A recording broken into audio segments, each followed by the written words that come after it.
আলহামদুলিল্লাহ আলহামদুলিল্লাহ ওয়াহদাহ ওয়াসসালাতু ওয়াসসালামু আলা মান লা নাবিয়্যা বা'দাহ আম্মা বা'দ ফাআউযু বিল্লাহি মিনাশ শাইতানির রাজীম বিসমিল্লাহির রাহমানির রহিম ফালা ওয়া রাব্বিকা লা ইউমিনুনা হাত্তা ইউহাক্কিমুকা ফীমা শাজারা বাইনাহুম সুম্মা লা ইয়াজিদু ফী আনফুসিহিম হারাজাম মিম্মা কাদাইতা ওয়া ইউসাল্লিমু তাসলিমা ওয়া ক্বালা রাসূলুল্লাহি সাল্লাল্লাহু আলাইহি ওয়াসাল্লাম লা তাআতা লিমাখলুকিন ফি মাসিয়াতিল খালিক। সম্মানিত উপস্থিতি, আমাদের আজকের আলোচ্য বিষয় হলো আল্লাহর বিধান পরিবর্তনকারীরা কাফের এবং তাদের বিরুদ্ধে জিহাদ করা আমাদের উপর ফরজ। প্রিয় উপস্থিতি, আমরা পূর্বে আলোচনা করেছিলাম যে আল্লাহ তাআলাই হচ্ছেন একমাত্র বিধানদাতা। তার বিধান বাদ দিয়ে অন্য কারো বিধান মানা হচ্ছে শিরক ও কুফর। কারণ আল্লাহ তাআলা বলেছেন আলা লাহুল খালকু ওয়াল আমর, জেনে রাখো সৃষ্টি যার, বিধান চলবে তার। সুতরাং সিজদা যেমনি ভাবে আল্লাহ তাআলাকে ছাড়া অন্য কাউকে দেয়া শিরক, ঠিক তেমনি ভাবে আল্লাহর বিধানকে বাদ দিয়ে অন্য কারো বিধান মানাও শিরক। কেননা আল্লাহ সুবহানাহু ওয়া তাআলা পবিত্র কালামে মাজিদে ইরশাদ করেছেন ইনিল হুকমু ইল্লা লিল্লাহ, জেনে রাখো বিধান দেওয়ার ক্ষমতা, বিধান দেওয়ার অধিকার একমাত্র আল্লাহ সুবহানাহু ওয়া তাআলার জন্য। আজকে আমরা এই আলোচনার মাধ্যমে একটা বিষয় দেখব যে আল্লাহর দেওয়া সংবিধানকে বাদ দিয়ে অন্য কোনো বিকল্প কুফরি সংবিধান প্রণয়নের হুকুম কি। অর্থাৎ কেউ যদি আল্লাহর আইনকে বাতিল করে নিজের পক্ষ থেকে আইন প্রণয়ন করে, সে কি মুসলমান থাকে না কাফের হয়ে যায়? এই বিষয়টা আমরা আজকে সুস্পষ্টভাবে দেখব। আমরা জানি যে বাংলাদেশ যে জীবন ব্যবস্থা দ্বারা পরিচালিত হচ্ছে তার নাম হলো জামহুরিয়া, ডেমোক্রেসি বা গণতন্ত্র। আর গণতান্ত্রিক কুফরি জীবন ব্যবস্থায় মানুষই হচ্ছে মানুষের বিধানদাতা। অর্থাৎ শাসকরা বিধান রচনা করবে আর সেই বিধান দিয়েই জনগণকে শাসন করবে।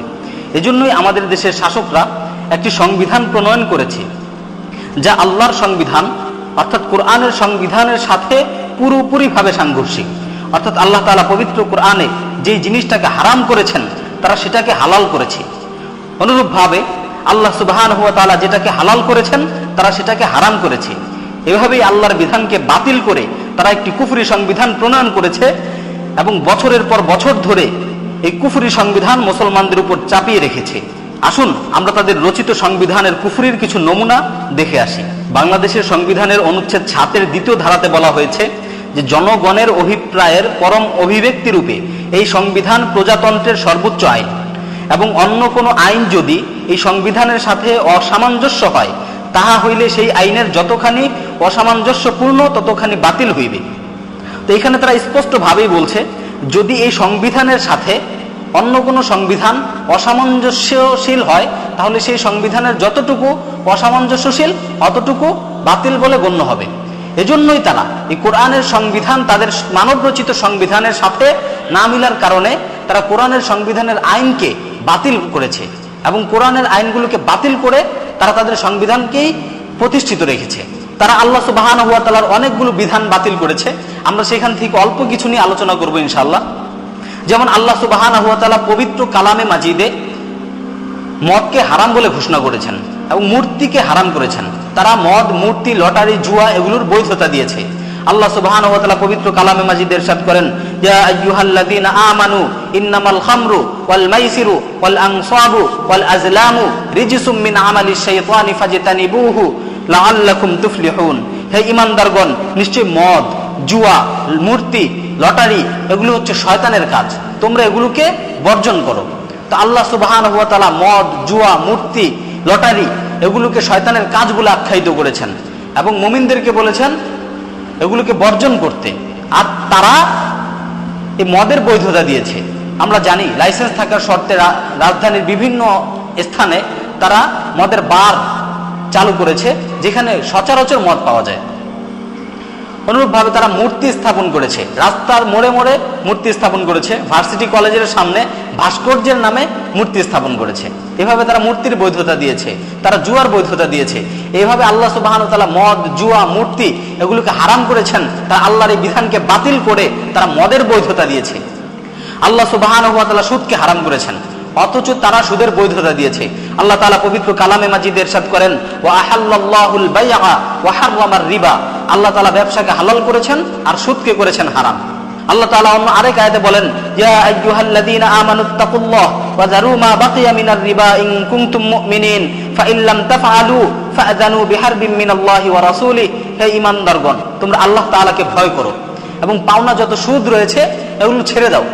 যদি তোমরা এটা না করো, ফাআযানু বিহারবিন মিনাল্লাহি ওয়া রাসূলিহি, তাহলে আল্লাহ এবং তার রাসূলের বিরুদ্ধে যুদ্ধের এলান করে দাও। তো আমরা দেখছি এই আয়াত আল্লাহ তাআলা স্পষ্টভাবে বলছেন যে তোমরা সুদের লেনদেনকে ছেড়ে দাও। যদি তোমরা সুদের লেনদেন না ছাড়ো, তাহলে আল্লাহ এবং তার রাসূলের বিরুদ্ধে যুদ্ধের এলান করে দাও।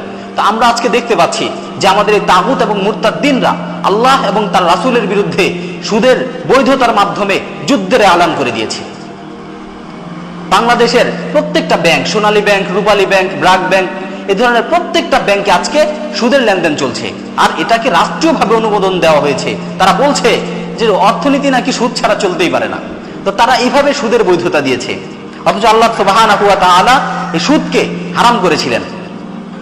আল্লাহ সুবহানাহু ওয়া তাআলা পবিত্র কালামে মাজিদে পর্দার বিধান দিয়েছেন, আর আমাদের দেশের আদালত থেকে আইন পাশ করা হয়েছে যে পর্দার জন্য কাউকে বাধ্যবাধকতা করা যাবে না।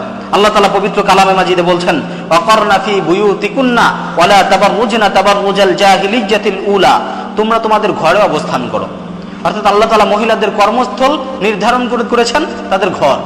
আল্লাহ তাআলা বলছেন, ওয়াকারনা ফি বুয়ুতিকুন্না, তোমরা তোমাদের ঘরে অবস্থান করো, ওয়ালা তাবাররুজনা তাবাররুজাল জাহিলিয়্যাতিল উলা, আর তোমরা জাহিলি যুগের মতো সৌন্দর্যতাকে প্রদর্শন করো না। আল্লাহ সুবহানাহু ওয়া তাআলা আরো বলেন, ইয়া আইয়ুহান নাবিয়্যু কুল লি আজওয়াজিকা ওয়া বানাতিকা ওয়া নিসাইল মুমিনিনা ইউদনিনা আলাইহিন্না মিন জালাবিবিহিন্না যালিকা আদনা আন ইউরাফনা ফালা ইউযাইনা ওয়া কানা আল্লাহু গফুরুর রহিমা। আল্লাহ তাআলা বলছেন, হে নবী, আপনি আপনার স্ত্রীদেরকে বলুন এবং আপনার কন্যাদেরকে বলুন এবং মুমিনদের স্ত্রীদেরকে বলুন, ইউদনিনা আলাইহিন্না মিন জালাবিবিহিন্না, তারা যাতে বোরকা পরে নেয়, তারা যাতে জিলবাবের কিছু অংশ দ্বারা তাদের শরীরকে ঢেকে নেয়, তথা হিজাব অর্থাৎ বোরকা পরে নেয়। যালিকা আদনা আন ইউরাফনা ফালা ইউযাইনা, এটা তাদেরকে চিনার জন্য সর্বোত্তম পন্থা। তারা যদি এই কাজটা করে, ফালা ইউযাইনা, তাদেরকে উত্ত্যক্ত করা হবে না। তো আল্লাহ সুবহানাহু ওয়া তাআলা পবিত্র কালামে মাজিদে ইফতিজিং প্রতিরোধে নারীদেরকে যাতে উত্ত্যক্ত করা না হয় সেজন্য পর্দার বিধান দিয়েছেন। অথচ আমাদের দেশের আদালত থেকে রায় দেওয়া হয়েছে যে পর্দার জন্য কাউকে বাধ্য করা যাবে না। এভাবেই তারা আল্লাহর বিধানকে রহিত করে, আল্লাহর বিধানকে বাতিল করে বিকল্প আইন তৈরি করেছে। অথচ আল্লাহ সুবহানাহু ওয়া তাআলা পবিত্র কালামে মাজিদে স্পষ্ট রূপে বলেছেন, আল্লাহু ইয়াহকুমু লা মুআক্কিবা লিহুকমি, আল্লাহ তাআলা বিধান দেন, আল্লাহর বিধানকে পশ্চাতে নিক্ষেপকারী কেউ নেই। কিন্তু আমরা দেখছি যে তাগুত এবং মুরতাদ্দিন শাসকেরা আল্লাহর এই বিধানগুলোকে পরিবর্তন করেছে। আল্লাহ সুবহানাহু ওয়া তাআলা পবিত্র কালামে মাজিদে জিনা ব্যভিচারকে অবৈধ করেছেন, অথচ তারা জিনার বৈধতা দিয়েছে, তারা পতিতাদেরকে লাইসেন্স দিয়েছে। আল্লাহ তাআলা পবিত্র কালামে মাজিদে ইরশাদ করেন, ওয়ালা তাকরাবুজ জিনা ইন্নাহু কানা ফাহিশাতাও ওয়া সাআ সাবিলা, তোমরা জিনা ব্যভিচারের ধারে কাছেও যেও না, নিশ্চয়ই এটা হচ্ছে অশ্লীল কাজ এবং মন্দ পন্থা, মন্দ পথ। আল্লাহ তাআলা এই জিনাকে বলেছেন মন্দ পথ এবং এই জিনার ধারে কাছেও যেতে নিষেধ করেছেন।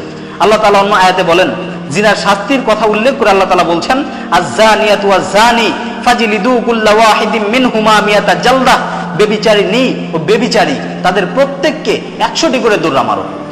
আল্লাহ তাআলা এটা জিনা ব্যভিচারের শাস্তি নির্ধারণ করেছেন যে ব্যভিচারী এবং ব্যভিচারিণী তাদের প্রত্যেককে 100টি করে দৌড়া মারো, যদি তারা অবিবাহিত হয়। আর যদি তারা বিবাহিত হয় তাহলে তাদের অর্ধেক গাড়ো এবং অর্ধেক গেড়ে পাথর নিক্ষেপ করে তাদের মৃত্যুদণ্ড বাস্তবায়ন করো। তো আল্লাহ তাআলা কত সুস্পষ্ট সুন্দর বিধান দিয়েছেন যাতে করে ধর্ষণ চিরতরে বন্ধ হয়ে যায়, অথচ তারা আল্লাহর এই বিধানকে রহিত করেছে এবং তারা জিনা ব্যভিচারের বৈধতা দিয়েছে। আমরা জানি রাজধানীর বিভিন্ন জায়গায় পতিতালয় রয়েছে যেগুলো তারা লাইসেন্স দিয়ে বৈধ করে দিয়েছে, এবং দেশের বিভিন্ন অঞ্চলে বেশ্যাপাড়া রয়েছে যেখানে প্রকাশ্যে বেশ্যাবৃত্তি চলছে। তো এভাবেই তারা আল্লাহর বিধানকে রহিত করে নিজের আইন প্রণয়ন করেছে এবং আল্লাহর বিধানকে তারা বলেছে এগুলো নাকি মধ্যযুগীয় আইন, এগুলো নাকি বর্বর আইন, এই যুগে এই আইন নাকি চলতে পারে না। আহকামুল হাকিমিন একটা বিধান দিয়েছেন, সেই বিধানকে তারা বলেছে বর্বর আইন, সেই বিধানকে তারা বলছে এগুলো নাকি মধ্যযুগীয় আইন, এই যুগে নাকি চলে না। তার মানে হচ্ছে তারা নিজের আজকে রবের আসনে বসেছে, আল্লাহর বিধানকে বাতিল করে তারা নিজেরা বিধান প্রণয়ন করছে। আল্লাহ সুবহানাহু ওয়া তাআলা পবিত্র কালামে মাজিদে চোরের শাস্তির বিধান দিয়েছেন। আল্লাহ তাআলা পবিত্র কালামে মাজিদে ইরশাদ করেন, আস-সারিকু ওয়াস-সারিকাতু ফাকতাউ আইদিয়াহুমা, চোর এবং চূর্ণী তাদের হাত কেটে দাও। আল্লাহ তাআলা বলছেন কি, চোর এবং চূর্ণী তাদের হাত কেটে দাও। তো আল্লাহ তাআলা একটা বিধান দিলেন, চোরের হাত কাটার বিধান। চোর যদি চুরি করে তাহলে তার হাত কেটে দাও। অথচ তারা বলল যে চোরের হাত কাটা এই যুগে যাবে না, কারণ এগুলো হচ্ছে মধ্যযুগীয় আইন, এই বর্বর আইন এই যুগে চলে না। তো আল্লাহর আইন, কোরআনের আইন, আল্লাহ সুবহানাহু ওয়া তাআলা হচ্ছেন মানব জাতির স্রষ্টা একটা আইন দিয়েছেন, সেই আইনকে তারা বলছে বর্বর আইন, মধ্যযুগীয় আইন। এই কথা বলে তারা কোরআনের এই বিধানটাকেও অস্বীকার করেছে। আমরা দেখেছি যে আল্লাহর অল্প কিছু বিধান এখনো প্রতিষ্ঠিত আছে, যেমন মিরাসের একটা বিষয়। এই মিরাসের বিষয়টাকেও তারা পরিবর্তন করার চিন্তা ভাবনা করছে। নারী নীতির নামে তারা সম্পদ বন্টনের আইনটাকেও পরিবর্তন করার চেষ্টা করেছে। এইভাবেই তারা ইসলামের প্রত্যেকটা বিধানকে পরিবর্তন করেছে। আমরা এখানে অল্প কিছু নিয়ে আলোচনা করলাম যেগুলো তারা পরিবর্তন করেছে। এছাড়াও তাদের পুরো সংবিধানই হচ্ছে কুফরি। এগুলো নিয়ে যদি আমরা আলোচনা করতে যাই তাহলে অনেক সময় লেগে যাবে। তো আমরা কিছু ধারণা নিলাম যে তারা আল্লাহর অনেক বিধানকে পরিবর্তন করেছে, আর আল্লাহর বিধানগুলোকে পরিবর্তন করা হচ্ছে সুস্পষ্ট কুফরি। তো এখন আমরা কোরআন, সুন্নাহ এবং ওলামায়ে কেরামদের থেকে দেখব যে আসলে আল্লাহর বিধান পরিবর্তনকারীর হুকুম কি, সে কি মুসলিম থাকে না কাফের হয়ে যায়। আল্লাহ তাআলা পবিত্র কালামে মাজিদে সূরা নিসার 65 নম্বর আয়াতে ইরশাদ করেন, ফালা ওয়া রাব্বিকা লা ইউমিনুনা হাত্তা ইউহাক্কিমুকা ফীমা শাজারা বাইনাহুম সুম্মা লা ইয়াজিদু ফি আনফুসিহিম হারাজাম মিম্মা কাদাইতা ওয়া ইউসাল্লিমু তাসলিমা। তোমার রবের শপথ, ফালা ওয়া রাব্বিকা, না কখনো না, তোমার রবের শপথ, তারা কখনোই মুমিন হতে পারে না। হাত্তা ইউহাক্কিমুকা ফীমা শাজারা বাইনাহুম, যতক্ষণ না তাদের মাঝে সৃষ্ট বিবাদের ক্ষেত্রে তোমাকে ফয়সালাকারী হিসেবে না মানবে। সুম্মা লা ইয়াজিদু ফি আনফুসিহিম হারাজাম মিম্মা কাদাইতা, আর তুমি যে ফয়সালা করবে এই ফয়সালার ব্যাপারে তাদের অন্তরে, তাদের মনে কোনো দ্বিধাদ্বন্দ্ব থাকতে পারবে না, কোনো সংশয় থাকতে পারবে না। ওয়া ইউসাল্লিমু তাসলিমা, তারা একনিষ্ঠ চিত্তে সেটাকে মেনে নেবে। অর্থাৎ যতক্ষণ পর্যন্ত তুমি যে ফয়সালা করবে সেই ফয়সালাকে তারা একনিষ্ঠ চিত্তে না মেনে নেবে ততক্ষণ পর্যন্ত তারা মুমিন হতে পারে না। তো আল্লাহ সুবহানাহু ওয়া তাআলা এই আয়াতের মাঝে স্পষ্ট রূপে বর্ণনা করেছেন। আমরা যদি এই আয়াতের শানে নুজুল দেখি তাহলে আমরা আরো ক্লিয়ার হব।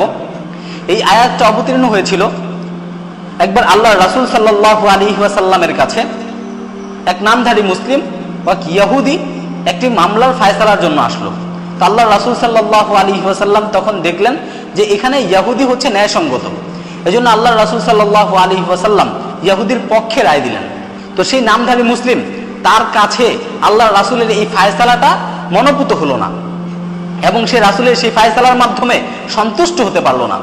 এজন্য সে আবু বকর সিদ্দিক রাদিয়াল্লাহু তাআলা আনহুর কাছে গেল এই বিষয়ের ফয়সালার জন্য। তো আবু বকর রাদিয়াল্লাহু তাআলা আনহুকে সেই ইহুদি বলল যে, আবু বকর, জেনে রাখো এই ফয়সালাটা কিন্তু তোমার নবী করেছে, তিনি কিন্তু আমার পক্ষে রায় দিয়েছেন। কারণ আবু বকর রাদিয়াল্লাহু তাআলা আনহু বললেন যে আমার পক্ষে এই ব্যাপারে কোনো ফয়সালা দেওয়া সম্ভব না, কেননা আল্লাহ রাসূল সাল্লাল্লাহু আলাইহি ওয়াসাল্লাম তো এই বিষয়ে স্পষ্ট রূপে ফয়সালা দিয়েছেন। তখন সেই নামধারী মুসলিম আবার ওমর ইবনুল খাত্তাবের কাছে যাওয়ার সংকল্প করলো, কারণ সে জানতো যে ওমর হচ্ছে আশিদ্দা ও আল কুফার, কাফেরদের ব্যাপারে কঠোর। তো সে চিন্তা করলো হয়তো ওমরের কাছে গেলে রায়টা আমার পক্ষে চলে আসতে পারে। এজন্য সে ওমর ইবনুল খাত্তাব রাদিয়াল্লাহু তাআলা আনহুর কাছে যাওয়ার চিন্তা ভাবনা করলো এবং পরবর্তীতে ওমর রাদিয়াল্লাহু তাআলা আনহুর কাছে গেল এবং যে বলল এই ব্যাপারে আমাদের ফয়সালা করে দাও। তো সেই সময় ইহুদি বলল যে, ওমর, তুমি জেনে রাখো এই ফয়সালাটা কিন্তু তোমার নবী করেছে এবং তিনি আমার পক্ষে রায় দিয়েছেন। ওমর ইবনুল খাত্তাব রাদিয়াল্লাহু তাআলা আনহু তখন সেই নামধারী মুসলিমকে জিজ্ঞাসা করলেন যে আসলেই কি আল্লাহর রাসূল এই ফয়সালাটা করেছে? তো সেই নামধারী মুসলিম বলল, হ্যাঁ, আল্লাহর রাসূল করেছে। তখন ওমর রাদিয়াল্লাহু তাআলা আনহু বললেন যে তুমি দাঁড়াও, আমি আসছি, ঘর থেকে আসছি, তোমার ফয়সালা করে দিচ্ছি। ওমর রাদিয়াল্লাহু তাআলা আনহু ঘরে গেলেন এবং তিনি যে তার তরবারিটাকে নিয়ে আসলেন, তরবারিটাকে খাপ থেকে উন্মুক্ত করে একটি আঘাতে সেই নামধারী মুসলিমের গর্দানটিকে দ্বিখণ্ডিত করে ফেললেন। ওমর রাদিয়াল্লাহু তাআলা আনহু বললেন, আল্লাহর নবী যে ফয়সালা করেছে, রাসূলুল্লাহ সাল্লাল্লাহু আলাইহি ওয়াসাল্লাম যে ফয়সালা করেছে, সেই ফয়সালা যে সন্তুষ্ট হতে পারে না, তার ফয়সালা হচ্ছে এই তরবারি।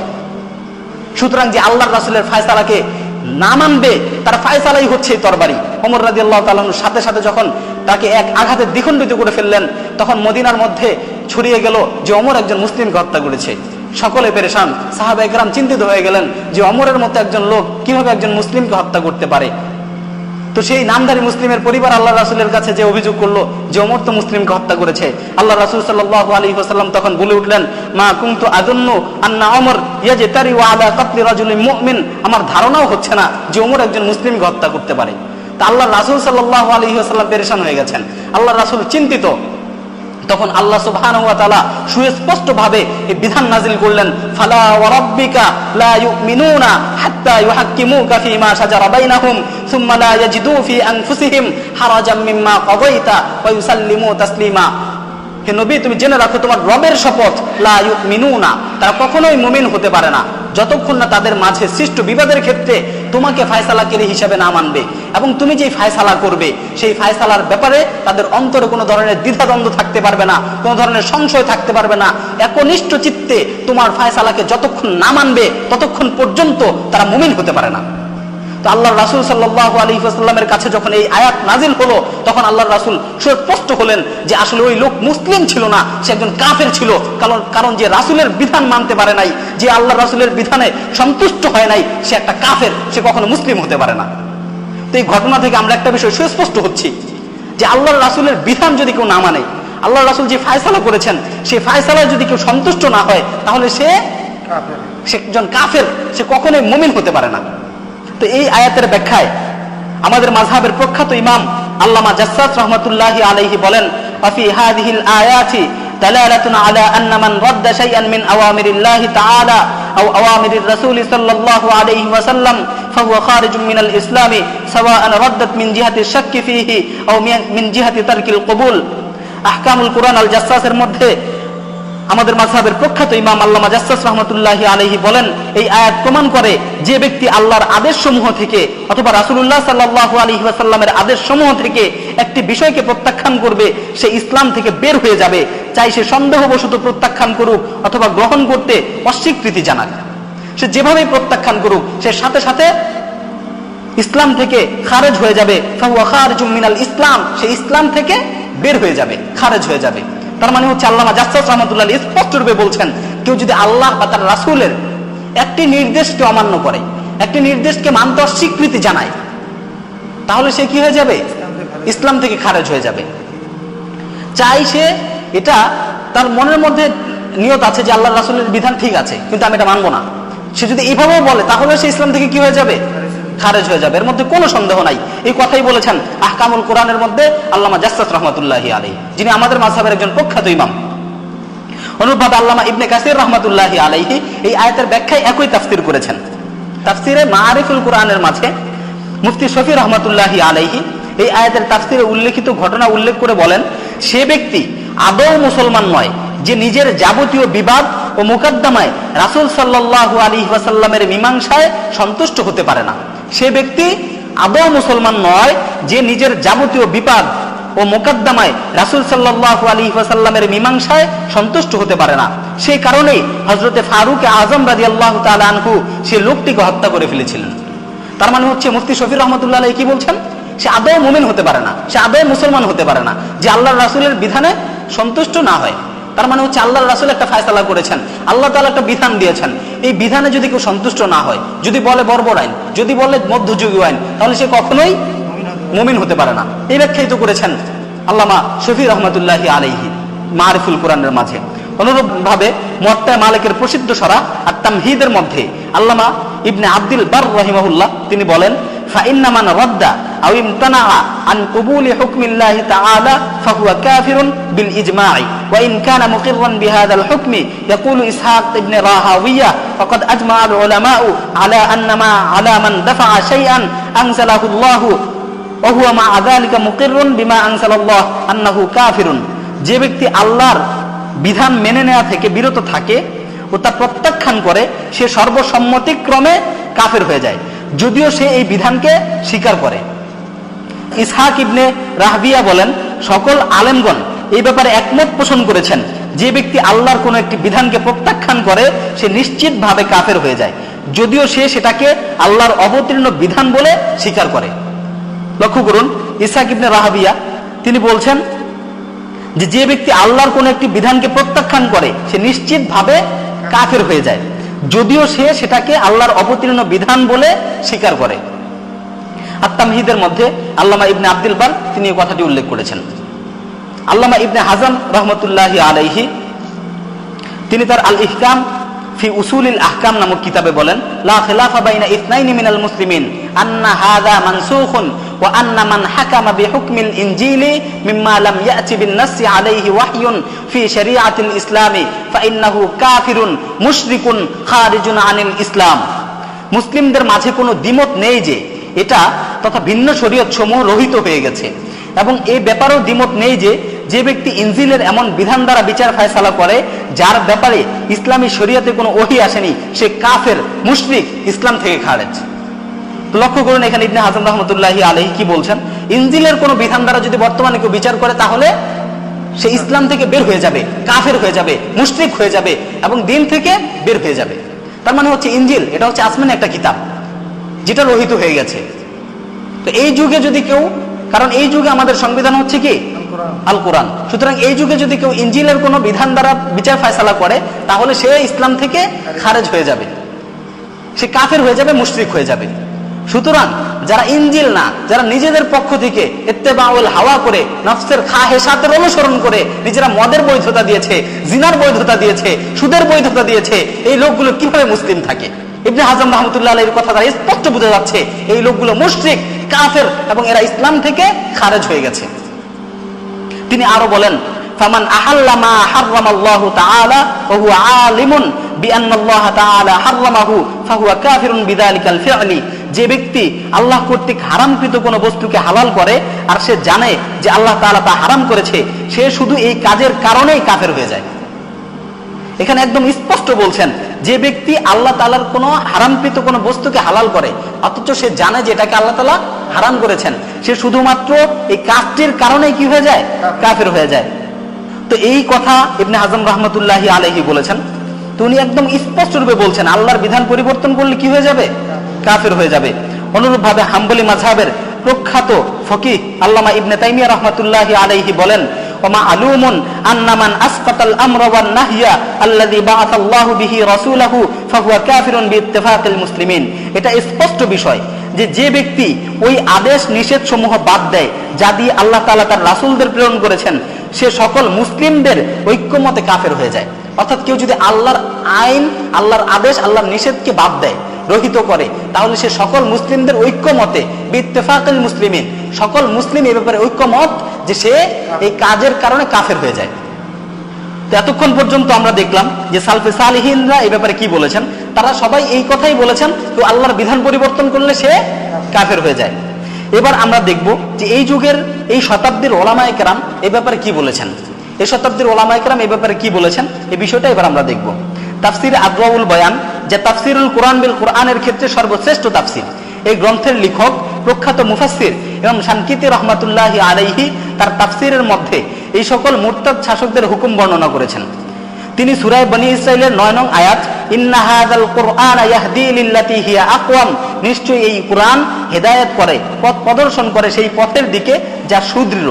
এই সূরা বনী ইসরাঈলের 9 নম্বর আয়াতের তাফসিরে তিনি বলেন, আন্নাহু কুল্লু মান ইত্তাবাআ তাশরিআন গায়রা আত-তাশরি'আল্লাযী জাআ বিহি সাইয়্যিদু ওয়ালাদি আদম মুহাম্মদ ইবনে আব্দুল্লাহ সাল্লাল্লাহু ওয়া সালামুহু আলাইহি ফাইত্তিবাউহু লিযালিকা আত-তাশরি'আল মুখালিফি কুফরুন বাওয়াহুন মুখরিজুন মিনাল মিল্লাতিল ইসলামিয়্যাহ। যে ব্যক্তি আদম সন্তানদের সর্দার মুহাম্মদ সাল্লাল্লাহু আলাইহি ওয়াসাল্লামের সংবিধানকে বাদ দিয়ে অন্য কোন সংবিধানের অনুসরণ করে, নিশ্চিতভাবে এই বিপরীত সংবিধানের অনুসরণ স্পষ্ট কুফরি, যা একজনকে মিল্লাতে মুসলিমা থেকে অর্থাৎ মুসলিম জাতির গণ্ডি থেকে খারেজ করে দেয়। তাফসির আদওয়াউল বয়ানে ইন্না হাযাল কুরআনা ইয়াহদি লিল্লাতী হিয়া আকওয়াম, এই আয়াতের ব্যাখ্যায় স্পষ্ট রূপে উনি বলেছেন, কেউ যদি আল্লাহর সংবিধান বাদ দিয়ে অন্য কোন সংবিধানের অনুসরণ করে তাহলে সে স্পষ্ট রূপে মিল্লাতে মুসলিমা থেকে খারেজ হয়ে যায়। তারপর তিনি দলিল হিসাবে একটি ঘটনা বর্ণনা করেছেন যে একবার কাফেররা আল্লাহ রাসূল সাল্লাল্লাহু আলাইহি ওয়াসাল্লামের কাছে আসলো এবং এসে বলল যে আমাদের বকরিগুলো মারা যায়, তো এগুলো কিভাবে মরে? আল্লাহ রাসূল বললেন যে এগুলোকে আল্লাহ মারে, আল্লাহ তাআলা মারেন। তো তখন তারা বলল যে যেগুলোকে তোমরা নিজ হাত দ্বারা জবাই করে হত্যা করো তোমরা সেগুলোকে বলো হালাল, আর যেগুলোকে আল্লাহ মারে সেগুলোকে তোমরা বলো হারাম। এটা কেমন কথা? তো তারা এই যুক্তি পেশ করতে লাগলো। তাদের এই যুক্তি মুসলিমদের অনেকের কাছে ভালো লাগলো। তখন আল্লাহ তাআলা স্পষ্ট রূপে আয়াত নাযিল করলেন, ইন্না শায়াতিনা লা ইউহুনা ইলা আউলিয়াইহিম লিউজাদিলুকুম ওয়া ইন আতাতুমুহুম ইন্নাকুম লামুশরিকুন। শয়তান তাদের আউলিয়াদের নিকট ওহী নাজিল করে যাতে তারা তোমাদের সাথে বিতর্ক করে। যদি তোমরা তাদের এই যুক্তির অনুসরণ করো, ওয়া ইন আতাতুমুহুম, যদি তোমরা তাদের সেই যুক্তির অনুসরণ করো, ইন্নাকুম লামুশরিকুন, তাহলে অবশ্যই অবশ্যই তোমরা মুশরিক। তো এইভাবে আল্লাহ তাআলা সতর্ক করে দিয়েছেন যে কাফেরদের যুক্তি, এই যুক্তির অনুসরণ করলে তোমরা মুশরিক হয়ে যাবে। সুতরাং যারা ইহুদি খ্রিস্টানদের রচিত গণতন্ত্র নামক জীবন ব্যবস্থাকে গ্রহণ করেছে এবং যারা ব্রিটিশদের যে আইন দ্বারা আমাদেরকে শাসন করছে, যারা কোরআনের সাথে সাংঘর্ষিক বিধান রচনা করছে, তারা তো স্পষ্ট রূপে মুশরিক হয়ে গেছে। কারণ হচ্ছে তারা তো ব্রিটিশ আইনের অনুসরণ করেছে, ওয়া ইন আতাতুমুহুম ইন্নাকুম লামুশরিকুন। সুতরাং তোমরা যদি তাদের এই সংবিধানের অনুসরণ করো, তোমরা মুশরিক হয়ে যাবে। এবং তিনি সূরা কাহফের 26 নং আয়াতের ব্যাখ্যায় তিনি বলেন, ওয়ালা ইউশরিক ফি হুকমিহি আহাদা ওয়ালা ইউশরিক ফি হুকমিহি আহাদা। আল্লাহ তাআলা বলছেন যে আল্লাহ তাআলা তার বিধানের ক্ষেত্রে কাউকে শরীক করেন না।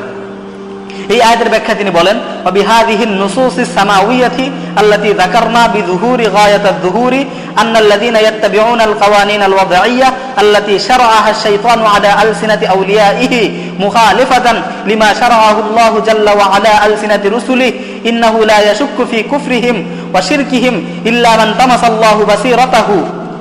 উপরে উল্লেখিত এই সকল আসমানি দলিল প্রমাণ দ্বারা পূর্ণরূপে স্পষ্ট হয়, নিশ্চয়ই যে সমস্ত ব্যক্তিরা ওই প্রণীত সংবিধানের অনুসরণ করে যা শয়তান তার বন্ধুদের মাধ্যমে প্রণয়ন করেছে, যা আল্লাহ ও তার রাসূলের উপর যে সংবিধান অবতীর্ণ করেছেন তার বিপরীত, তাদের কুফরি ও শিরকের ব্যাপারে কোনো সন্দেহের অবকাশ নেই। শুধু সেই ব্যক্তি তাদের কুফরির ব্যাপারে সন্দেহ করতে পারে আল্লাহ যার দৃষ্টিশক্তিকে নষ্ট করে দিয়েছেন এবং যাকে ওহির নূর থেকে অন্ধ করে দিয়েছেন। এখানে ইমাম শানকিতি রাহমাতুল্লাহি আলাইহি স্পষ্ট রূপে বলছেন, এই শাসকদের কুফরির ব্যাপারে শুধুমাত্র তারাই সংশয় সন্দেহ পোষণ করতে পারে আল্লাহ তাআলা যাদের দৃষ্টিশক্তিকে নষ্ট করে দিয়েছেন এবং যাদেরকে ওহির আলো থেকে অন্ধ করে দিয়েছেন। কারণ হচ্ছে তাদের কুফরি এটা দিবালোকের মতো স্পষ্ট। সুতরাং কেউ যদি দিনের বেলা সূর্যকে না দেখে, যখন সূর্য উঠেছে তারপরেও যদি কেউ সূর্য না দেখে, তার মানে হচ্ছে সে অন্ধ হয়ে গেছে। তো ঠিক তেমনি ভাবে তাদের কুফরিগুলো আজকে দিবালোকের ন্যায় স্পষ্ট, তারপরেও যদি তাদের কুফরির ব্যাপারে কেউ সন্দেহ পোষণ করে, এই কুফরি যদি তারা বুঝতে না পারে, তাহলে তারা কেমন যেন অন্ধ হয়ে গেছে। এই কথাই বলেছেন ইমাম শানকিতি রাহমাতুল্লাহি আলাইহি তাফসীর আদওয়াউল বয়ানের মধ্যে। অনুরূপভাবে আল্লামা আহমদ শাকির রাহমাতুল্লাহি আলাইহি গত শতাব্দীর একজন শ্রেষ্ঠ আলেম ও প্রখ্যাত মুহাদ্দিস, যিনি জামে আজহার থেকে ফিকহে হানাফির উপর স্বীকৃতি সনদ লাভ করেছিলেন এবং ফিকহে হানাফি অনুযায়ী মিশরে 20 বছর যাবৎ কাজী হিসেবে বিচার ফয়সালা করেছেন। তিনি এই সকল শাসকদের কুফরির কথা সুস্পষ্ট রূপে উল্লেখ করে তিনি বলছেন, আন্নাল আমরা ফি হাযিহিল কাওয়ানিনিল ওয়াদঈয়্যাতি ওয়াদিহুন উযুহাশ শামসি হিয়া কুফরুন বাওয়াহুন লা খাফাআ ফীহি ওয়ালা মুদাওয়ারাতা ওয়ালা উযরা লিআহাদিন মিম্মা ইয়ানতাসিবু লিল ইসলাম। নিঃসন্দেহে এই সমস্ত প্রণীত সংবিধানের হুকুম দিবালোকের ন্যায় সুস্পষ্ট। এটা হলো কুফরে বাওয়াহ, অর্থাৎ সুস্পষ্ট কুফরি। এই ব্যাপারে কোনো ধরনের গোপনীয়তা ও প্রতারণার অবকাশ নেই। মুসলিম দাবিদার কোনো ব্যক্তির জন্য এই ধরনের কর্মে লিপ্ত হওয়ার কোনোই সুযোগ নেই। তার মানে হচ্ছে মানব রচিত সংবিধান, আল্লাহর সংবিধান বাদ দিয়ে সংবিধান প্রণয়ন করা, এটা হচ্ছে কুফরুন বাওয়াহ। আর এটাকে উনি বলছেন এই সংবিধানের হুকুম এটা দিবালোকের মতো সুস্পষ্ট, ওয়াদিহুন কাউযুহাশ শামস, সূর্যের মতো স্পষ্ট। এটা যে কুফরি, এটা সূর্যের মতো স্পষ্ট। সুতরাং মুসলিম দাবিদার কোনো ব্যক্তির জন্য এই ধরনের কাজ করা উচিত না, তিনি স্পষ্ট রূপে বলেছেন। তার মানে হচ্ছে এই ধরনের কাজ যারা করবে তারা কি হয়ে যাবে?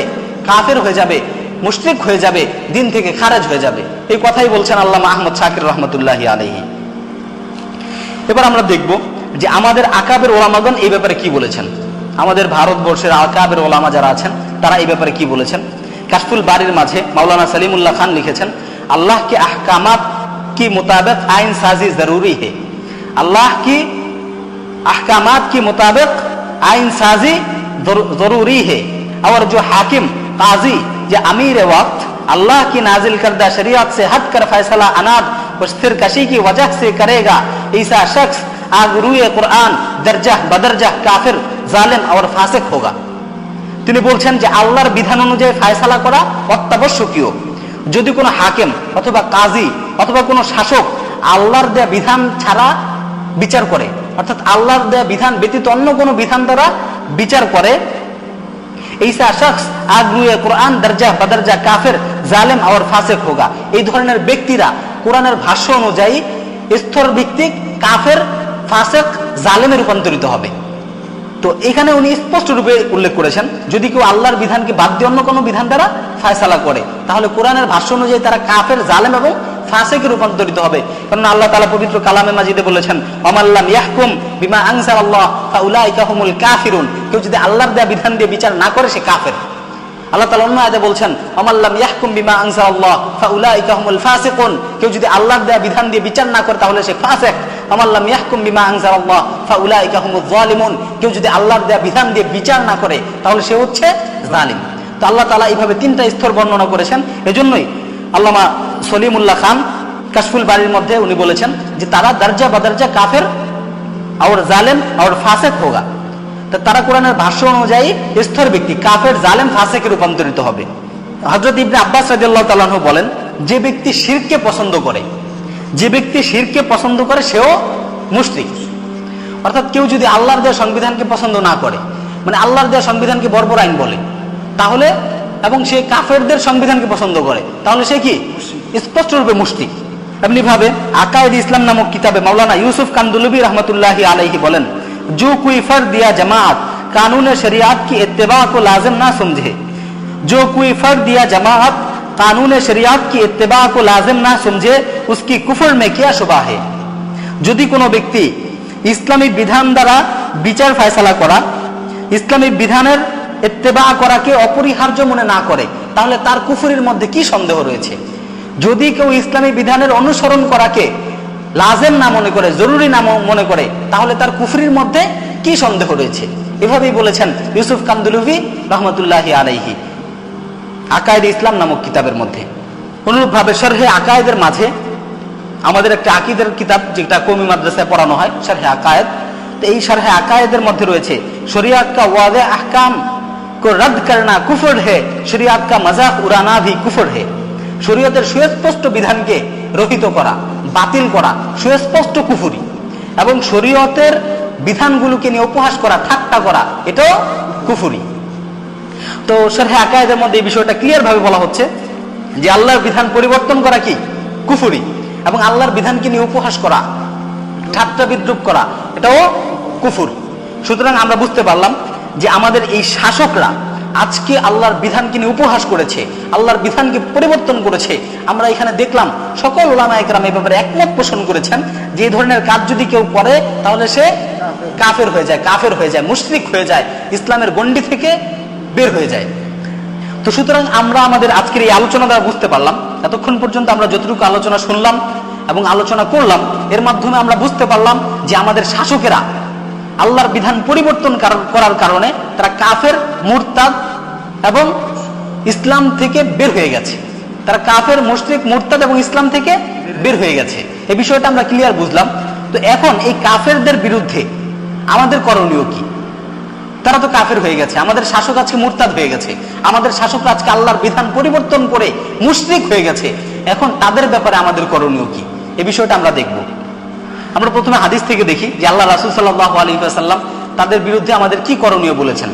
উবাদা বিন সামিত রাদিয়াল্লাহু তাআলা আনহু থেকে বর্ণিত একটি হাদিস, দাআনান নাবিয়্যু সাল্লাল্লাহু আলাইহি ওয়াসাল্লাম ফাবায়ানাহু ফাকালা ফীমা আখাযা আলাইনা আন বায়ানা আলা সামঈ ওয়াত তাআতি ফি মানশাতিনা ওয়া মুকরাহিনা ওয়া উসরিনা ওয়া ইসরিনা ওয়া আফরাতিনা আলাইনা ওয়া আন লা নুনাজি আল আমরা আহলাহু ইল্লা আন তারাউ কুফরান বাওয়াহান ইনদাকুম মিনাল্লাহি ফীহি বুরহান। উবাদা বিন সামিত রাদিয়াল্লাহু তাআলা আনহু বলেন যে একবার আল্লাহর রাসূল সাল্লাল্লাহু আলাইহি ওয়াসাল্লাম আমাদেরকে ডাকলেন এবং আমাদের থেকে বায়াত গ্রহণ করলেন। তিনি বলেন যে রাসূল আমাদের থেকে যে বিষয়ে বায়াত নিলেন সেগুলো হচ্ছে যে আমরা আনুগত্যতা করব, আমিরের কথা শুনবো এবং মানব, আমাদের ইচ্ছায় অনিচ্ছায়, আমাদের সুখে দুঃখে আমাদের উপর যদি অন্য কাউকে চাপিয়ে দেওয়া হয় তারপরও আমরা আমিরের আনুগত্যতা করব, এবং আমরা কখনোই শাসকদের সাথে সংঘর্ষে জড়াবো না, যুদ্ধে লিপ্ত হব না, যতক্ষণ না আমরা তাদের থেকে কুফরে বাওয়াহ দেখব। তো এখানে স্পষ্ট রূপে আল্লাহর রাসূল বলছেন যে তোমরা শাসকদের বিরুদ্ধে ততক্ষণ পর্যন্ত সশস্ত্র যুদ্ধে জড়াবে না যতক্ষণ না তাদের থেকে সুস্পষ্ট কুফরি দেখো। তার মানে হচ্ছে তাদের থেকে যখন কুফরে বাওয়াহ অর্থাৎ সুস্পষ্ট রূপে কুফরি প্রকাশ পাবে, আল্লাহর রাসূল অনুমোদন দিচ্ছেন যে তাদের সাথে তোমরা যুদ্ধ করবে। তার মানে হচ্ছে শাসক যদি সুস্পষ্ট কুফরি করে তাহলে শাসকের বিরুদ্ধে যুদ্ধ করা কি ফরজ। আল্লাহ রাসূল এই কথাটাই বলেছেন। তো এইসব হাদিসের আলোচনা করতে গিয়ে ইমাম নববী রাহমাতুল্লাহি আলাইহি বলেন, লা ইয়াজুজুল খুরুজু আলাল খুলাফাই বিমুজাররাদি যুলমি আওয়াল ফিসকি মা লাম ইউগাইয়িরু শাইআন মিন কাওয়াইদিল ইসলাম। শুধুমাত্র জুলুম ও ফিসকের কারণে শাসকদের বিরুদ্ধে বিদ্রোহ করা বৈধ নয়। শুধুমাত্র জুলুম এবং ফিসকের কারণে শাসকদের বিরুদ্ধে বিদ্রোহ করা বৈধ নয়, যতক্ষণ না তারা ইসলামের মৌলিক কোনো বিধানকে পরিবর্তন করে। যতক্ষণ না তারা ইসলামের মৌলিক কোনো বিধানকে পরিবর্তন করে। তার মানে হচ্ছে জুলুম এবং ফিসকের কারণে শাসকের বিরুদ্ধে যুদ্ধ করা বৈধ না, যতক্ষণ না তারা মৌলিক কোনো বিধানকে পরিবর্তন করে। তার মানে হচ্ছে মৌলিক বিধানকে পরিবর্তন করলে তাদের বিরুদ্ধে যুদ্ধ করা ফরজ এবং বৈধ। তো এই জন্য আমরা জানি আমাদের মাযহাবের ইমাম আবু হানিফা রাহমাতুল্লাহি আলাইহি তিনি জালিমের বিরুদ্ধে যুদ্ধের অনুমতি দিয়েছেন। তিনি আরো অগ্রগামী। তিনি কি বলেছেন? জালিমের বিরুদ্ধে যুদ্ধ করতে হবে। এবং তিনি খলিফা মানসুরের বিরুদ্ধে সেই সময় যুদ্ধের জন্য মানুষকে উদ্বুদ্ধ করেছেন। তো ইমাম আবু হানিফা রাহমাতুল্লাহি আলাইহি তো আরো অগ্রগামী। তিনি জালিমের বিরুদ্ধে যুদ্ধের ব্যাপারে কি করেছেন? ফতোয়া দিয়েছেন। আল্লামা কাজী ইয়াদ রহমাতুল্লাহি আলাইহি বলেন, অর্থাৎ এই হাদিসের ব্যাখ্যায় ইমাম নববী রহমাতুল্লাহি আলাইহি শরহে মুসলিমের মাঝে আল্লামা কাজী ইয়াদ রাহিমাহুল্লাহ এর কওল উল্লেখ করেছেন। কাজী ইয়াদ রাহিমাহুল্লাহ বলেন, আজমা আল উলামাউ আলা আন্নাল ইমামাতা লা তানআকিদু লিকাফিরিন ওয়া আলা আন্নাহু লাউ তারা আলাইহি আল কুফরু ইন আযালা قال وكذلك لو ترك إقامة الصلاة والدعاء إليها قال وكذلك عند جمهورهم البدعة قال وقال بعض البصريين تنعقد له وتستدام له لأنه متأول قال القاضي فلو طرأ عليه كفر وتغيير للشرع أو بدعة خرج عن حكم الولاية فسقطت طاعته ووجب على المسلمين القيام عليه وخلعه ونسب إمام عادل إن أمكنهم ذلك فإن يقع ذلك إلا لطائفة وجب عليهم القيام بخلع الكافر।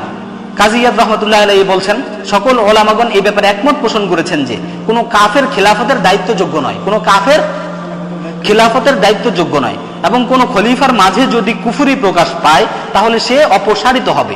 তিনি বলেন, এমনি ভাবে শাসক যদি নামাজ প্রতিষ্ঠা না করে অথবা নামাজের দিকে আহ্বান করা ছেড়ে দেয় তাহলেও সে অপসারিত হবে। তিনি আরো বলেন, জমহুরের মতে শাসক যদি বিদআত করে তবে তাদের হুকুম এটাই। কতিপয় বসরি আলেমদের মতে বিদআতের জন্য শাসনভার থাকবে এবং সেটা সার্বক্ষণিক থাকবে, কেননা সে তাবিলকারী। কাজী ইয়াদ রহমাতুল্লাহি আলাইহি আরো বলেন, শাসকদের উপর যদি কুফরি আপতিত হয় অথবা সে যদি শরিয়ার কোনো বিধানকে পরিবর্তন করে অথবা বিদআত করে তাহলে তার থেকে শাসন ভার চলে যায় এবং তার আনুগত্যের অপরিহার্যতা শেষ হয়ে যায়। মুসলিমদের উপর ওয়াজিব হবে তার বিরুদ্ধে বিদ্রোহ করা এবং তাকে অপসারণ করা আর একজন ন্যায়পরায়ণ খলিফা নির্ধারণ করা, যদি এটা তাদের পক্ষে সম্ভব হয়। আর যদি এটা করতে গিয়ে একটি বড় দলের প্রয়োজন হয় তাহলেও তাদের জন্য অপরিহার্য হলো এই বড় দল সৃষ্টি করার চেষ্টা করা। লক্ষ্য করুন, এখানে কাজী ইয়াদ রাহমাতুল্লাহ স্পষ্টরূপে বলছেন, ফালাউ তারা আলাইহি কুফরুন ওয়া তাগয়িরুন লিশ-শারঈ আও বিদআতুন খারাজা আন হুকমিল ওয়ালায়া। যদি সে কুফরি করে, তার উপর কোনো কুফরি আপতিত হয় অথবা সে আল্লাহর কোনো বিধান পরিবর্তন করে, খারাজা মিন হুকমিল ওয়ালায়া, তাহলে সে শাসন কর্তৃত্ব পরিচালনার থেকে অব্যাহত হয়ে যায়, তাকে শাসন ভার তার থেকে চলে যায়, অর্থাৎ সে আর মুসলিমদের শাসক হিসেবে থাকতে পারে না। খারাজা আন হুকমিল ওয়ালায়া ওয়া সাকাতাত তাআতুহু, তার আনুগত্যতা করা মুসলিমদের উপর অপরিহার্য থাকে না। ওয়াজাবা আলাল মুসলিমিন আল কিয়ামু আলাইহি, মুসলিমদের উপর ওয়াজিব হয়ে যায় তার বিরুদ্ধে বিদ্রোহ করা। সুতরাং আল্লামা কাজী ইয়াদ রাহমাতুল্লাহি আলাইহির এই ব্যাখ্যা অনুযায়ী আমরা স্পষ্টরূপে বুঝছি যে আমাদের শাসক আজকে মুরতাদ হয়ে গেছে। তো ওয়াজাবা আলাল মুসলিমিন আল কিয়ামু আলাইহি, মুসলিমদের উপর ওয়াজিব হয়ে গেছে যে এই শাসকদের বিরুদ্ধে বিদ্রোহ করা। এই শাসকদের বিরুদ্ধে কি করা? বিদ্রোহ করা। তো আল্লাহ রাসূল সাল্লাল্লাহু আলাইহি ওয়াসাল্লাম বলেছেন যে শাসক যদি কুফরে বাওয়াহ করে তাহলে শাসকের বিরুদ্ধে কি করতে হবে? বিদ্রোহ করতে হবে, যুদ্ধ করতে হবে।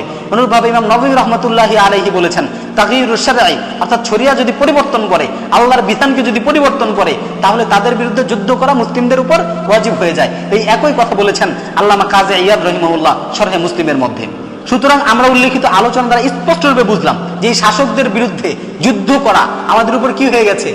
ফরজ হয়ে গেছে, ফরজ হয়ে গেছে, ফরজ আইন হয়ে গেছে। কারণ হচ্ছে কোনো কাফের মুসলিমদের উপর কর্তৃত্ব করতে পারে না, কোনো কাফের মুসলিমদের উপর নেতৃত্ব দিতে পারে না। এই কাফেরদেরকে অপসারণ করা আমাদের উপর ওয়াজিব হয়ে গেছে। আজকের এই শাসকগুলো আল্লাহর বিধান পরিবর্তন করে এরা মুরতাদে পরিণত হয়েছে এবং তাদেরকে অপসারণ করা আমাদের উপর ওয়াজিব হয়ে গেছে। আমরা যদি একটা বিষয় লক্ষ্য করি যে আজকে যদি আমরা এই মানবরচিত সংবিধানকে না মানি, আমরা যখন বলি যে এই কুফরি সংবিধান, মানবরচিত সংবিধানকে আমরা মানি না, তখন তারা আমাদেরকে কি বলে? তারা আমাদেরকে বলে তোরা তো বিদ্রোহী, রাষ্ট্রদ্রোহী। তো তারা তাদের সংবিধানকে না মানার কারণ, তাদের এই কুফরি সংবিধানকে না মানার কারণে আমাদেরকে কি বলছে? রাষ্ট্রদ্রোহী বলছে। আর তারা তো আল্লাহর সংবিধানকে মানে নাই, আল্লাহর দেয়া বিধানকে মানে নাই, আহকামুল হাকিমিনের বিধানকে মানে নাই। সুতরাং তারা তো আল্লাহ দ্রোহীতে পরিণত হয়েছে। সুতরাং তারা আজকে তাদের আইন না মানার কারণে আমাদেরকে হত্যার চেষ্টা করে, আমাদেরকে আমাদের দেশ থেকে বের করে দিতে চায়। তো তারা যেহেতু আল্লাহর দেয়া আইন মানে নাই, তাদেরকে হত্যা করা আমাদের উপর কি ওয়াজিব হয়ে গেছে, ফরজ হয়ে গেছে। আল্লাহ তাআলা পবিত্র কালামে মাজিদে স্পষ্ট রূপে আমাদেরকে নির্দেশ দিয়েছেন, কাতিলুল লাযীনা লা ইউমিনুনা বিল্লাহি ওয়ালা বিল ইয়াউমিল আখির ওয়ালা ইউহাররিমুনা মা হারামাল্লাহু ওয়া রাসূলুহু ওয়ালা ইয়াদিনুনা দীনাল হাক্কি। তোমরা তাদের বিরুদ্ধে লড়াই করো যারা আল্লাহ এবং আখিরাতের উপর বিশ্বাস করে না এবং আল্লাহ যা হারাম করেছেন সেগুলোকে হারাম হিসেবে মানে না। ওয়ালা ইয়াদিনুনা দীনাল হক, যারা আল্লাহর দেয়া জীবন ব্যবস্থাকে মানে না, তোমরা তাদের বিরুদ্ধে লড়াই করো। তো আল্লাহ তাআলা তো আমাদেরকে স্পষ্ট রূপে বলছেন, আল্লাহ যে হারাম করেছেন সেগুলোকে যারা হারাম হিসেবে না মানে, আল্লাহ যে সংবিধান দিয়েছেন সেই সংবিধানকে যারা অস্বীকার করে বিকল্প সংবিধান প্রণয়ন করে, আল্লাহ বলছেন কাতিলুহুম, তোমরা তাদের বিরুদ্ধে লড়াই করো। তো আল্লাহ তাআলা আমাদেরকে পবিত্র কোরআনে সূরা তাওবার 29 নম্বর আয়াতে তাদের বিরুদ্ধে যুদ্ধের নির্দেশ দিচ্ছেন। এমনিভাবে আল্লাহ রাসূলও বলেছেন কুফরে বাওয়াহ দেখলে তাদের সাথে যুদ্ধে লিপ্ত হতে, তাদের বিরুদ্ধে যুদ্ধ করতে, তাদেরকে অপসারিত করে এখানে মুসলিম খলিফাকে নিয়ে আসতে। এমনিভাবে ওমর ইবনুল খাত্তাব রাদিয়াল্লাহু তাআলা আনহুর একটি ঘটনা আমাদের স্মরণ হয় যে ওমর ইবনুল খাত্তাব রাদিয়াল্লাহু তাআলা আনহু যখন খলিফাতুল মুসলিমিন হলেন, যখন তিনি অর্ধ জাহান শাসন করছেন, ঠিক সেই সময় ওমর রাদিয়াল্লাহু তাআলা আনহু একবার সাহাবীদের মজলিসে দাঁড়িয়ে বললেন যে তোমরা কতক্ষণ পর্যন্ত আমার আনুগত্যতা করবে, তোমরা কতক্ষণ পর্যন্ত আমার আনুগত্যতা করবে। তখন সেই মজলিসে একজন সাহাবী দাঁড়িয়ে গেলেন এবং দাঁড়িয়ে সে খাপ থেকে তার তরবারিটাকে উন্মুক্ত করলেন। উন্মুক্ত করে তিনি বললেন যে হে খাত্তাবের পুত্র ওমর, তুমি জেনে রাখো যতক্ষণ পর্যন্ত কোরআন সুন্নাহ দ্বারা তুমি আমাদেরকে পরিচালিত করবে, আমাদের দেশ পরিচালিত করবে, ততক্ষণ পর্যন্ত আমরা তোমার আনুগত্যতা করব। কিন্তু যখন তুমি বিন্দু পরিমাণ কোরআন এবং সুন্নাহ থেকে সরে যাবে, তখন তোমার ফায়সালা করবে এই তরবারি। ওমর ইবনুল খাত্তাবের সামনে স্পষ্ট রূপে বলা হয়েছে যে তুমি যদি কোরআন এবং সুন্নাহ থেকে একটু পরিমাণ দূরে সরে যাও, বিন্দু পরিমাণ দূরে সরে যাও, তাহলে জেনে রাখো খাত্তাবের পুত্র ওমর, তোমার ফায়সালা করবে এই তরবারি। তো এত বড় খলিফাতুল মুসলিমিন, তাকে বলা হচ্ছে সে যদি কোরআন এবং সুন্নাহ থেকে দূরে সরে যায় তাহলে তার ফায়সালা কি দিয়ে হবে? তরবারি দিয়ে হবে। সুতরাং আজকের এই মুরতাদ্দিন শাসকেরা যারা আল্লাহর বিধান পরিবর্তন করেছে, আল্লাহর বিধানকে বাদ দিয়ে বিকল্প কুফরি সংবিধান প্রণয়ন করেছে, তাদের ব্যাপারে স্পষ্ট ঘোষণা হচ্ছে তাদের বিরুদ্ধে জিহাদ ফরজে আইন, তাদের বিরুদ্ধে জিহাদ ফরজে আইন, এবং এক মুহূর্ত তাদেরকে মুসলিমদের শাসক হিসাবে মেনে নেওয়া যায় না। যতক্ষণ পর্যন্ত আমরা তাদেরকে শাসন ক্ষমতা থেকে অপসারিত করতে না পারবো, ততক্ষণ পর্যন্ত জিহাদ আমাদের উপর ফরজে আইন হয়ে থাকবে। তো এই বিষয়গুলো আজকে আমরা খুব ডিটেলস ক্লিয়ার হলাম, বিস্তারিত আমরা দেখলাম যে এই শাসকেরা আল্লাহর বিরুদ্ধে, আল্লাহর আইনের বিরুদ্ধে সংবিধান রচনা করেছে। আমরা দেখলাম যে সকল ওলামায়ে কেরাম বলেছেন যে আল্লাহর আইনের বিরুদ্ধে আইন রচনা করা এটা হচ্ছে স্পষ্ট কুফরি, এবং রাসূলুল্লাহ সাল্লাল্লাহু আলাইহি ওয়াসাল্লাম বলেছেন শাসকদের থেকে যদি কুফরি দেখা যায় তাহলে তাদের বিরুদ্ধে যুদ্ধ করতে। সুতরাং আমরা আজকে এই বিষয়টি ক্লিয়ার হলাম, এই বিষয়টি স্পষ্ট রূপে বুঝলাম যে আমাদের শাসক মুরতাদ হয়ে গেছে, এদেরকে অপসারিত করা, এদেরকে রাষ্ট্র ক্ষমতা থেকে সরিয়ে দেওয়া আমাদের উপর ওয়াজিব হয়ে গেছে, এবং জিহাদ বর্তমানে আমাদের উপর ফরজ আইন হয়ে গেছে। তো আল্লাহ সুবহানাহু ওয়া তাআলা আমাদের সকলকে বিষয়গুলো বুঝার তৌফিক দান করুন এবং এই মুরতাদ শাসকদের বিরুদ্ধে জিহাদ করে আল্লাহর জমিন, আল্লাহর দ্বীনকে প্রতিষ্ঠিত করার তৌফিক দান করুন। সাল্লাল্লাহু তাআলা আলা খায়রি খালকিহি মুহাম্মাদিন ওয়া আলা আলিহি ওয়া সাহবিহি।